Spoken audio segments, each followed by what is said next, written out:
Hello, sports card collectors, wrestling card enthusiasts. It's Tom here from CollectAWrestlePalooza. For this week's video, I have a stack of random cards from the archive. I just grabbed a stack of top holders. We're going to go through the cards one by one, talk about how I got them, what I like about them, do some reminiscing. Let's have some fun. CollectAWrestlePalooza. CollectAWrestlePalooza. So before I start with the flip through, I want to give a shout out to Palanan, the wrestling card price guide. I finally watched the wrestling card panel at the National. Was super excited and impressed with all the engaging dialogue, how people talk about the hobby. And Paul gave me a shout out at the beginning of that video as a wrestling card content creator. Much appreciated. I love what he does as well. Love his content, his channel, his mission. So check it out if you haven't before. Wrestling Card Price Guide, Paul Anand, quality stuff, accurate information, a great place to start getting the collecting itch. If you've never done wrestling cards before, they can be addictive. I think in this stack there's going to be some wrestling cards, some non-sports trading cards, maybe some sports cards as well, some UFC. I tend to put most of my cards into top holders because I think they're historical artifacts and I like to protect them, encapsulate them, and capture that time. I just feel like putting my fingers on cards, I don't care what the value is, it just feels not right. So I tend to protect everything I own. These cards are no exception. We're going to start here with the Hulkster, a great place to start. I think this is a 1985 sticker from Topps. Love the design of these stickers. I think it was a great start for Topps in the 85. They were just figuring out the aesthetic of the cards, the wrestling cards. I think 87 was a peak. I really like the design of that set. And I see long-term value in set collectors that have the 87. Bret Hart has his rookie in the 1987 Topps, but 85s are the OGs for licensed WWF products. And if you want a Hulk Hogan sticker, you can't get a much better design than this. I like the early ones where he's in the blue tights. It's a little bit different than the yellow tights. He has his white headband, so it's more of a young, fresh Hulk Hogan. It's not the Hulkamania Hulk Hogan yet, so that's why I like this card. Second one here is a Cardinal Trivia, Shawn Michaels. I've always liked his outfit in this card. I feel like as the sexy boy persona, when he had his zebra prints, the red and white zebra print was just a solid design. Here he is just dancing around the ring, having some fun. That's the sexy boy Shawn Michaels. Quality card there. Underrated big man. Big Van Vader was a behemoth in the ring. He was known as a very stiff wrestler, always loved his mask, always loved that big elephant mask that he used to wear that would shoot smoke all over the place when he was coming to the ring, and really was one of the groundbreakers for agile big men a la Bam Bam Bigelow. Big Van Vader would do moonsaults and cartwheels and flips and really stiff. He used to punch his opponents in a way that looked like it really hurt, but people love Big Van Vader. There's also some amazing in-ring and out-of-the-ring stories about him. If you ever want to get some of the behind-the-scenes color of professional wrestling and that culture, read about Big Van Vader. Some really interesting stuff. Really like the Vader Time spandex there. This is my favorite Ultimate Warrior card of all time. The Ultimate Warrior 1990 Classic Parallel, the purple edition. These came in the binder sets of the 1990 Classics. They didn't come out of the wax packs or the box set, so they were special. And I do like early quote-unquote parallel cards. You know, when I collect junk wax, I like the all-star cards because they're the inserts. So this is more of an insert. I call it a parallel because it has the purple border. It's hard to find these ones in high grades, particularly the purple around the edge tends to fade on the edges. It tends to have misprints. They're not generally in really good shape. So this one looks like it's in okay shape. Maybe I'll grade it sometime in the future. But one thing I really like about this card is the image of the warrior. His hair is extra poofy. His muscles are extra rippling. He has extra suntan oil all over his body. Got the belt, just looking prime and ripped and ripe and ready to wrestle.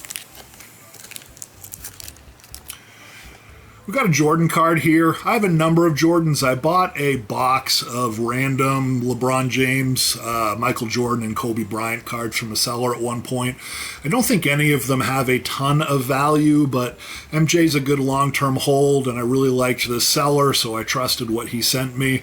I do have a video opening up that package of Jordan, LeBrons, and MJ's very early in my YouTube channel archives. If you do want to find some old school CollectAWrestlePalooza, that is a fun video to watch. But this card's great. It's an upper deck card. It's got the foil. It's MJ. He's got his fist pump. Any of these cards, even if they don't have value, are still special. I mean, look at that Michael Jordan in gold letters on the top. This is what some people consider the GOAT.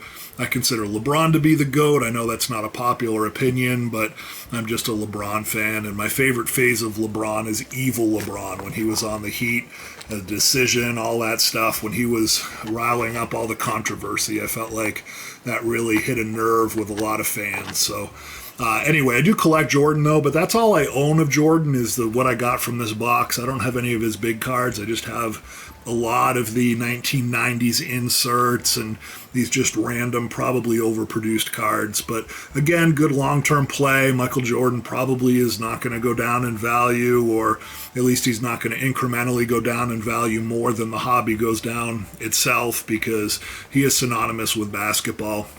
Just names that transcend the sport that they were playing, and Jordan certainly falls into that category. This is an interesting card set. I did buy a wax pack of Dune cards and went through them and saved them all in Top Savers. This was one of my favorites because it was the sticker, and I just really liked the image.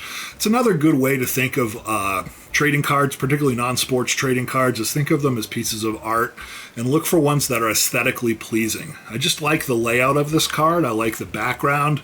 I like the way Dune looks against that background, and I like the way that this character coloring plays against that yellow background as well. It's sort of mute and just has a really nice aesthetic. The purple and the red play against each other really well. Sticker's pretty well centered. I think it does have some gum residue on it, so I'm sure it wouldn't grade very high, but just think it's a beautiful piece of art. One point I was collecting rock and roll superstars. I never bought any of the packs, but I did get some singles of particularly heavy metal.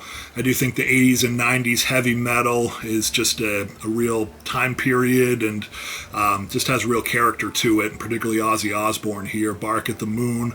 Again, just talking about the beauty of trading cards. Look at this card with the red and the blue complementary colors playing off each other, the splashy blue background, Ozzy's face just really captures an energy that you can't get if you see an image on a computer screen. You have to see it in front of you on shiny reflective cardboard to really experience the art that's in here. Beautiful, beautiful Ozzy Osbourne card.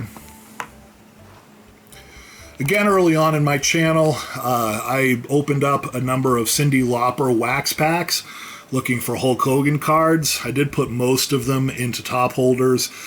Just pop culture period pieces. Again, no value in this, except I just love that this is a remnant of the 80s. This is the exact same card that someone in their bedroom in the 1980s that loved Cyndi Lauper would have opened up and enjoyed. So I like collecting cards for that purpose. Historical artifacts, period pieces. This is a great Cyndi Lauper card, and I'm a Cyndi Lauper fan as well. I really think that she's underrated both for her music and also what she brought to the scene in the 80s. She was one of the first superstars to really just be eccentric and just have crazy hair, and that whole punk movement when it wasn't, you know, the Sex Pistols rough punk, but more pop punk. She was one of the first pioneers of that movement. So portrait cards are also good things to collect. Anything that just has a straight up portrait with a name tends to hold more value, and I do think this is a beautiful card as well, particularly with the splotches in the background. The blue, the green, and the pink play really well against each other, against this yellow stripe and then the Cyndi Lauper name. Beautiful card. If you are interested in watching that, I do, again, in the archives, have a video of me opening up a number of Cyndi Lauper wax packs.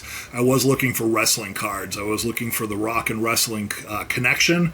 Back in the early days of the WWF, believe it or not, at one point they were financially struggling, and rock and wrestling saved WWF. It saved Vince McMahon, and it brought wrestling into the mainstream.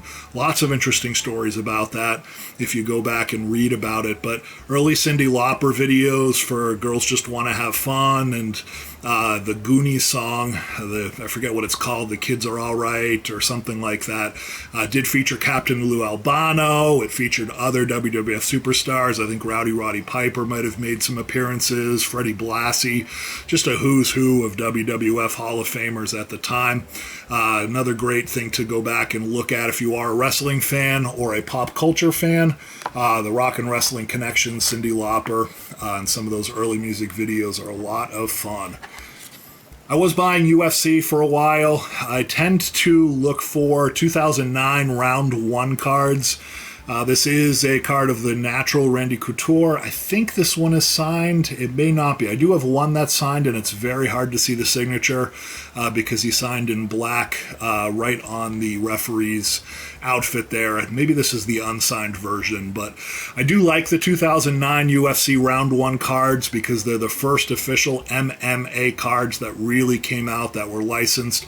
You can find some off-brand Hoist Gracie cards from magazines and cutouts and things like that, but if you want to talk about the granddaddy UFC, 2009 Round 1 cards are the way to go. So another collecting strategy is to focus on sets and then focus on key cards within that set. So if you're into WWE, of course, the 2022 Panini Prisms were a marquee landmark set, first Panini Prism release. So key cards in that set would be The Rock, Hogan, things like that. But more than anything, you're collecting it because it is a 2022 Prism card. So again, UFC Round 1s. The Round 1 cards as a set were not terribly attractive because they didn't have too many portrait cards. They featured mostly in-ring action, but they were a who's who of some of the stars. So again, here we've got Amir Abdullah. I guess that's not who's who of stars here, but I got this one because it's the gold thick parallel, and it's just indicative of what a Round 1 card looks like. Lots of in-ring action, just showing the fighters in action. Doink is one of my favorite wrestlers. Dark Side of the Ring, people know Matt Bourne was the original Doink. A Dark History, Life Imitating Art. So any Doink card is a card that I like to own. This one has a shiny back, just really fits with the Doink character. Really attractive card. I still consider Anderson Silva to be the GOAT of the UFC and of MMA. People that have never watched MMA, if you want to see absolute dominance, watch Anderson Silva's title reign, particularly his fights against Rich Franklin. Rich Franklin was essentially undefeated, or maybe had one or two losses, and Anderson Silva treated him like he was a second grader fighting a fifth grader. I mean, the fear in Rich Franklin's eyes when Anderson Silva got the Muay Thai plum on him and started planting knees in his nose looked like a man in a car crash. It was really a sight to behold and actually kind of hard to watch, but it just showed how much better Anderson Silva was than anyone else. He just had the ability to see strikes that were coming. It was almost like he could see his opponent in slow motion. He never got hit. He always hit his opponent, and he was amazingly powerful for his size. Tall, lanky guy, just a really, really interesting fighter. Like I said, I consider him the GOAT because his dominance over any other competitor during the time that he was champion was just so far above any other title reign, at least in my experience. And this is a key Anderson Silva card. I think it is a Round 1, one of the parallels from Round 1. I think they did have the Victorious Debut series, and this would be the best Victorious Debut card. Maybe a Anderson Silva rookie. It's not in great shape, but it's not terrible. I probably spent, between $20 and $50 on it, but great card and good long-term hold. I have featured this card on my Instagram. If you are interested in other social media of CollectAWrestlePalooza, I do have an Instagram account, I have a Twitter account, and an eBay store. But this is the Giant Kimala. So I don't know much about the history of this wrestler except that it's a knockoff of Kimala. And Giant Kimala looks a lot like him. I think he also wrestled as the Botswana Beast in the States, but this is a Japanese card. And I do have some inherent attraction to the Japanese cards just because they're interesting, they're unique. I do like the photography on a lot of them. I like the superstars, a lot of unique characters, and of course Giant Kimala being one of them. Here's another Giant Kimala card on a tag team with two other Japanese wrestlers. Here we've got an Undertaker rookie. There was a time when it looked like these 1991 Merlin wrestling cards were really going to take off. They were selling a lot on eBay. There was a lot of people looking for them. This is, I believe, a pack fresh card. I did open a number of Merlin WWF packs. Again, if you want to look in the archives, you can see that I found 4 Undertaker pack fresh rookies during one break of maybe 3 or 4 packs. The 1991 Merlin Undertaker cards didn't really take off the way that I thought they were going to.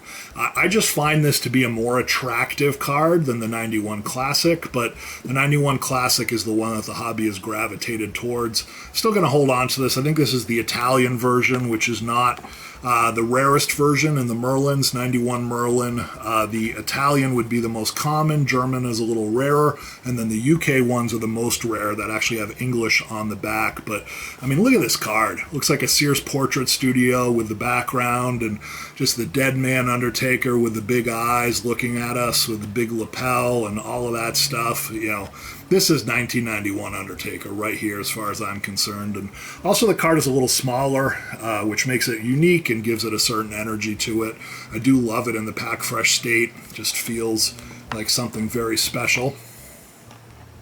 Another underrated card is the 85 OPC Hulk Hogan. There. So this is an 85 OPC Hogan. It says it's rock and wrestling forever. Again, they put out some extra cards in the OPC series that they did not put out in the top series. These are indeed OPC. And the Hulk Hogan specific cards in the OPC set are amazing. There's one with him in front of a red Corvette. There's this one here, which directly references the rock and wrestling and has a great time period look to it with all of the sparkle in the background and sort of the cheesy, campy rock and roll set. Just love this card. This one is likely a Topps card. It says Banging Away. It is another Hulk Hogan card. This is Hulk Hogan with, looks like maybe Don Morocco. Let's see if it's an OPC or a Topps. It is a OPC, so I bet it came in the lot with the other one. Again, this one's off center, but it is an OPC, which is much rarer, and it does have Hulk Hogan in the Golden Age. Another UFC Round 1 card here. We've got, is that Maricio Hua? It is Shogun against Forrest Griffin. Early fight of two UFC Hall of Famers. Forrest Griffin, of course, was part of the most famous and most important UFC fight of all time against Stephan Bonnar on Spike TV, made its network TV debut. UFC took off. Mauricio Shogun Hua is a very decorated UFC superstar, so this was a clash from the early days of the UFC, featuring two Hall of Famers, so a nice round 1 card. Another round 1 card here. We have, this is Forrest Griffin against Stephan Bonnar. So this is depicting the most important fight in UFC history. And these are inexpensive, folks. You can still pick up UFC round 1 cards raw in really good condition for pennies on the dollar. So I love them. UFC did look like it was going to take off on cardboard. It hasn't really taken off the way I expected, but I still think it's a good long-term hold, particularly the Round 1 series, as I've stated many times on this video already. Here's another Stephan Bonnar against Forrest Griffin card from the most important fight in UFC history. Here is a Brock Lesnar rookie card. Another sleeper. Brock Lesnar. WWE Hall of Famer, UFC Hall of Famer, one of the most dominant heavyweight fighters of all time. in a UFC card, young Brock, and much, much less expensive than, the Fleer rookies and the other rookies in his professional wrestling sport. So, card I would recommend looking into. The Great Muta. Just love the Great Muta, right? I mean, look at that. Really just brought in that Japanese wrestling aesthetic, the martial arts into the ring. Gotta love Great Muta. Second favorite Ultimate Warrior card of all time. What a period piece. Look at the Ultimate Warrior with the fluorescent bars in the background. This is from the WWE Legends set. I think I got this one for free as a prize from some sort of a YouTube or Instagram contest. I apologize that I forget who sent that to me, but thank you. Got a sports flick of Macho King. I say sports flick, I don't know if that is actually the brand of this, but when I was a kid I used to get sports flicks cards of Cal Ripken and Barry Bonds and those guys, thinking that I'd be a millionaire today because I got the rare sports flicks cards, but I like the Macho Man one a heck of a lot better. And I like the size of it too. I like a little card. Just makes it more unique. Here we've got a auto card of Douglas Williams. I think this was part of the giveaway. Perhaps Ann Morning sent this to me as part of the Christmas giveaway way back when. Thank you, Zan, for that again. We've got another Brock Lesnar rookie. Topps Ghostbusters 2. This is Portrait of a Monster. Again, just a beautiful card, a period piece. Ghostbusters was one of the most iconic movies from that time, and just an iconic piece of cardboard here, in my opinion. Another UFC card here. This one is Patrick Cote against Tito Ortiz. Tito Ortiz, if I remember correctly, beat Patrick Cote in that fight.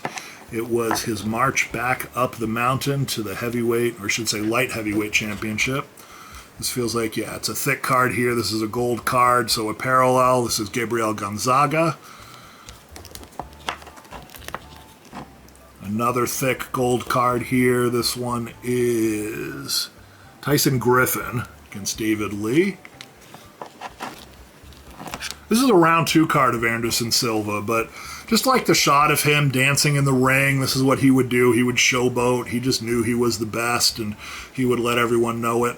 Round 2s have a great design because of that gold foil on the nameplate there, but not quite as special as the round 1s just because it was the second series. Another round 2 card here. This one is Junior Dos Santos against Fabrizio Verdun. Love Junior Dos Santos, Sagano. One of the early heavyweights, great knockout artist. Look at this, guys, Nate Diaz. I think this is his second year card. I do have a couple of the round 1 Nate Diaz rookies, but just love the guillotine choke. He was just the master of, submission, and had this lanky body that he could contort and maneuver around and just tap out his opponents from Stockton. Just fought Jake Paul on pay-per-view, as folks know, but any Nate Diaz cardboard is good because he is so popular, and I love him too. This is George St-Pierre. Some people call him the GOAT just because his record is so good, but he wasn't quite the same fighter as Anderson Silva in terms of putting it all out there in the ring. I feel like, or in the octagon, I should say. In the UFC, it's not just about wins and losses, but also about performances, finishes, and the overall excitement of the fights. And George St-Pierre fights, I think that he had his apex when he challenged Matt Hughes, said he was not impressed. That was when George St-Pierre was kind of cocky, and then he toned down and just won a bunch of fights by decision. And good for him. He had a really long win streak, but I prefer Anderson Silva from that era. Got a Mac Jones rookie. Bought this actually before he became the starter of the Patriots. Got super excited when he became a starter. This is an off-brand card, nothing special, but thought I was holding on to something good. And then, of course, we all know that Bailey Zappi's been playing better than Mac Jones, so nothing too exemplary there. And we're finishing it off with War is Hell, man. Bart Simpson. That's the back of the card. That's the front. This is a sticker. I think that's another sleeper card, though. You can still buy Simpsons packs and boxes for pennies on the dollar. one of the longest running and most important television shows of all time. So if you can find the early Simpsons cards, you can still get them packed fresh, enjoy them, have fun with them, and probably hold on to something that's going to gain value into the future. So that's my video for today. I hope you enjoyed it. Again, just flipping through cards, having some fun, reminiscing. I didn't know what I'd find, and enjoyed it just as much as you folks watching it at home. Stay good, stay true to the hobby, have some fun, peace. CollectAWrestlePalooza, CollectAWrestlePalooza.